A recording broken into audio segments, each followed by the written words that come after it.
I'm Mike, former Hells Angel in Fresno, and I'm chatting with Staxx.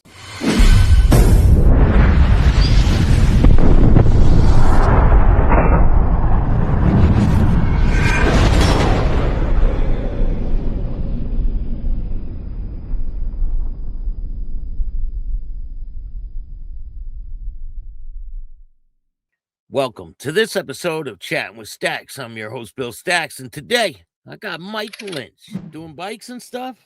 Yeah, just, when I moved up here, I brought 3 or 4 bikes with me, and I'm just pulling them out one at a time and finish each one up, because I bought all these when I was in California for income. And, I can't ride 4 bikes. And so I thought, build them, paint them, get them all done up, break them all in, and then, sell them and move on to the next project. How much do you sell them for? Well, it depends, but whatever fair market, because everything I do, motor work, detail work, automatic paint job, pinstriping. So everything that I do, what I'm trying to do, just make it turnkey ready. Bang. If you like it, it's got everything. It runs good, looks good. I'm one of those guys with the new tires, new brakes. I can't sell a bike and then have somebody, go down the street. Oh, look at him. I can't do that. Yeah. So I try to take my time, obviously, and do it right. And that way, because this is all new, or I'm new up here, so that people need to know that if I sell a bike, it's well worth the money that they're paying. And that's pretty messed up that they try to put that bike thief label on you. Well, the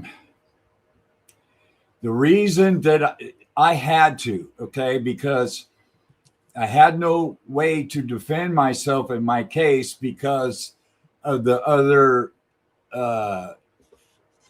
people involved in the case. So I just told my lawyer, I said, hey, look, just get me the best deal you can. And if I have to say, this, then I'll say it. If it makes everything go away and I got the less amount of time, so it happens, but, starting fresh up here and, when people talk to me, what happened 15 years ago really isn't in the mix today, obviously. You have a whole new life, right? Well, I think so. I took a big chance on just saying, screw it, lock, stock, and barrel, and just leaving. And then when I came up here, I flew up here for a week, and this house that I'm in now had 2 nice little workshops on it, nice, clean, remodeled 2-bed. You know what I mean? It was right up my alley, so I just went for it. I came up by myself. I'm still up here by myself, and but the mind is clear, and I feel healthy, mentally, So there's less people around, though, right? Hey, we don't even have a stoplight in this town. Okay? Yeah. I think the population in my town's like 1,100. What time does it close down, the town? I would say by 9 o'clock, it's a ghost town. And which is cool because I'm done. I don't, I don't need to be out and about at 9 o'clock at night. Weekends are pretty good up here because the mountain folk always stay entertained. We got rivers, lakes, we got it all. So they figure out, I think this weekend coming up, there's a river boat poker run. Everybody gets out there fancy. Wow, you got to see some of these rafts these guys get. Ice chest, this umbrella, little fan over here squirting. These guys go all out. Are you going to go to that? You going to go? I go see what's up, and I get to go meet people, and it's part of the lifestyle up here. So I can't just troll them for money. I got to get out here and get in the mix a little bit. How about the winters? Is it really bad up there? I haven't seen one yet, but I've heard that we're due. But the 2 winters that I've been up here, yeah, there's snow. Yeah, you don't get to work. Maybe 3 months, you're dead in the water because you got snow, you got wind, and like I said, with the temperatures being sometimes high of the day is 30 and the low is minus whatever. But with me, I have so much metal in my body from all the surgeries and all that. If I go outside, I'm out there half hour, everything in my body is frozen. So I got all these steel parts and these rods and these artificial, you know what I mean? And they all start hurting. So, but I plumbed a heater into the back shop. So hopefully this year I can turn on the heater, go get some work done, even though it's miserable outside, and, just make progress, make some progress and keep busy. Well, last year you didn't get no work done. Well, I mean, I was not expecting it, and I wasn't really ready for it. I thought, well, once it goes into snow mode or cold mode, just like where you live, digging out shit fucking 8 feet up to the door. It's not fun. I remember you were trying to dig out your window. Remember? Yeah, the whole fucking garbage can was covered with snow. And that's what I said. I said, I got nothing to complain about. Mine's only a couple feet deep. I'm cool. Man, it was bad. One of them was really bad. Yeah. But anyway, that's part of what you sacrifice to get peace of mind, get your mind right. And this is the atmosphere to do it in. I'm glad I made this move. I know, just having a clear head, and then, I'm still in contact with everybody that I can, and like this show, and, a bunch of us have gotten together because of this show, and now we're talking on a regular basis. And, it's kind of nice to kind of feel that we're talking and doing what we're doing without the drama. Yeah, you know what I mean? Leave the drama. Well, the under the gun and always on the run, and just, bang, bang, bang, bang, bang, all of us. Anybody that you have on here, you can believe they was all busy. East Coast, West Coast, it's everybody thinks it's the Hollywood lifestyle. I go, well, about 15% of it is. The rest of it, your ass is doing something for somebody somewhere. There's always issues and fires that get started, and we got to put them out. You think it's a lot more rules versus when you were in the club versus now, right? It was well, when I started, the discipline and the shit that's going on right now would have never happened. I mean, some of the incidents I hear on the internet and through the grapevine or whatever, they never would have happened. Some of the personnel that are speaking up nowadays would have never made it in anywhere in California. They were just very disciplined, very much by the rules. And when there is a rule and you break it, there is consequences. Where nowadays people do anything they want, tell on people, talk to police. I mean, that was something that you never had to worry about when I first started. Like they break the rules and they walk away without a scratch on them. Nowadays, you can, basically you walk away and there's really no repercussions to the actions or the problem that you started with your other guys. Because what you do, if believe it or not, it affects every guy in that charter. And sometimes when the problems are bigger than just the charter that you're in, now you're affecting more people that are members, and they didn't do shit, but yet they're being accused of the same thing I am. You know what I mean? And vice versa with me. When somebody does this over here, believe it, it'll trickle down to us sooner or later. And, the powers that be will start digging, and start pushing.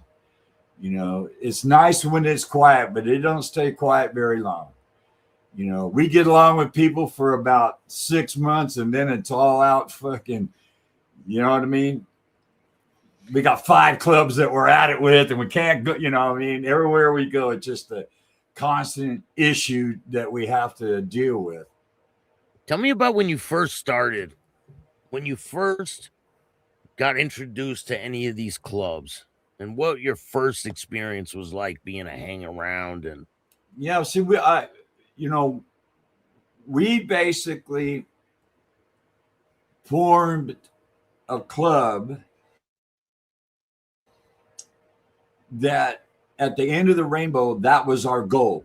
We want to show that we can operate as a club. We have our way and our connections and our support base in our town. Without that, you're basically nothing. It's just you and the law enforcement or whoever, But once you get in there and you start doing things for the public and you're given, not just taken, that's how you win over. And then the powers that be see that stuff or they hear it. And then when they hear, that's how it was me. I guess a few guys came down, they said, hey, and I took them around to a couple of the places and showed them what we had going on, our clubhouse or this and that. And then people started, raising the eyebrow like there's potential here because of the gap, in California right there. The Central California had a pretty big gap. And so I think that when we were approached, they wanted to close up that gap with people they could trust, and represent, the biggest club in the world. were you guys wearing diamonds back then? And did you ever ask permission to start this club? It wasn't really permission. We ran it by, first of all, you got your local guys, and we had a couple of local clubs that have been here 35, 40 years. And, the first guy that was running the show, he just said, fuck everybody. And that put a sour taste in these other clubs' mouths. What do you mean, fuck us? We've been here 35 years and they were old school and they weren't like us, but they had their things going on and they lasted that long. So you got to give them their props. So I went to them on my own and just said, hey, look, that's not the way I feel. And the rest of my guys know most of you. We've been around you guys all our life and we don't have any problem, but here's what we're going to do. We're going to do this. We're going to do that. Here's the patch that we're going to wear while we're getting this thing together. And, I didn't say they were jumping for joy, but they understood and they liked that approach a whole lot better than fuck you. And, we're going to do what we want. Well, this guy didn't realize, and I'm telling you, we had a meeting one day and he said, and I don't know if he had a couple shots in him or what, but he says, I'm tired of everybody that wears a 3-piece patch in our town is fucking Mexicans. Okay, well, first of all, my throat drummed right into my stomach. And then I heard something in the back room that sounded much like an ejection port and something hit the ground. So I'm pretty astute and I know what that was. And I said, oh, so I grabbed the president. I told him, hey, let's change your rhetoric. You don't come into their house and tell them, this is the Latino club, Mexican club that's been around 40 years.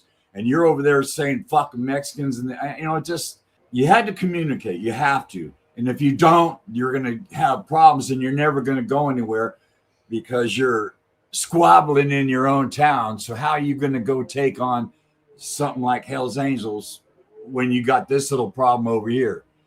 Because if you can't handle that, then you have no belong. You don't belong around Hell's Angels. You're supposed to be able to, get along in your town and do this, and Was that you guys' intentions early on?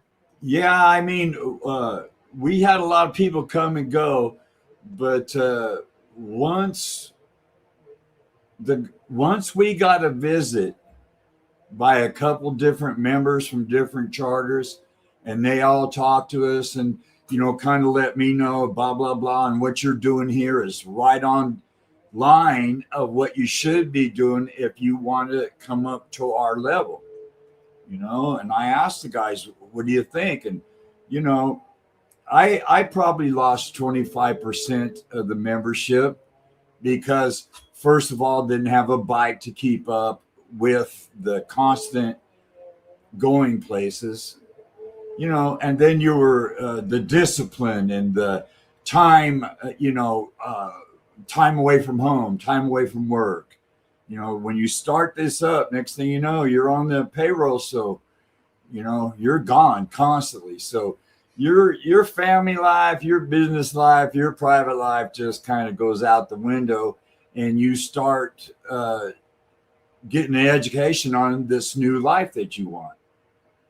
Yeah, but so a lot of people have this false perception on you join this club and you're making all this money, right? Well,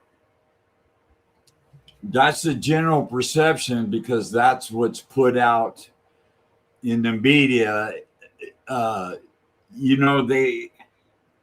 enforcement doesn't get funding unless there's something going on to fund. Well, just these guys riding motorcycles and raising hell isn't quite good enough to get $1 million budget. So you got to throw in a little of that juice in there. They had, narcotics. So if they got you with a quarter ounce of weed, well, they went by the gram. So that was $18,000 worth of weed in your pocket. You know what I mean? Yeah. And so people have that perception that, man, all these guys do is swim in money. Let me tell you, some guys were very fortunate and they did the right thing. And, they invested, they did this, they thought about the future and they took advantage of it and they were very good at it. And then a lot of us, it's party time and, we don't think about that shit till like right now, like we're old going, oh man, I wish I would have saved some of that dough and put it away. Or, but like I said, buy these rental houses or, invest in something. So I did the bikes, but then, then I got sick and I had all these injuries and all that crap. So then there went my, because without being able to work, you're not building no bikes, And it costs a lot of money to be a part of the Hells Angels, don't it? It takes a steady stream, and you have to budget. You have to realize, and you got to be disciplined enough because, first of all, you got to get a bike that can do anything, anywhere, anytime. Okay, now you got to maintain that. You don't get handed a pamphlet and say, okay, here you go. Now I want you to follow 1 through 5. And when you're done with that, call me up and then we'll go 6 through 10. That's not how it works. Oh, you want to do this? Okay, see ya. You figure it out, just like every other guy before me figured it out. Do you mind telling me the name of your old club? It was called Scream City Motorcycle Club. Still around? No, we the club absorbed that patch when we became Hell's Angels. We dropped it, but the reason the name of the club is back in the 60s when the club, we had a charter in Fresno, and California, them were the 60s. It was pretty wild. Well, when the guys would come to Fresno, they would part, between cops and citizens. I mean, it was just a fucking hoot. you know, and then the nickname for our town, instead of Fresno, they started calling it Scream City.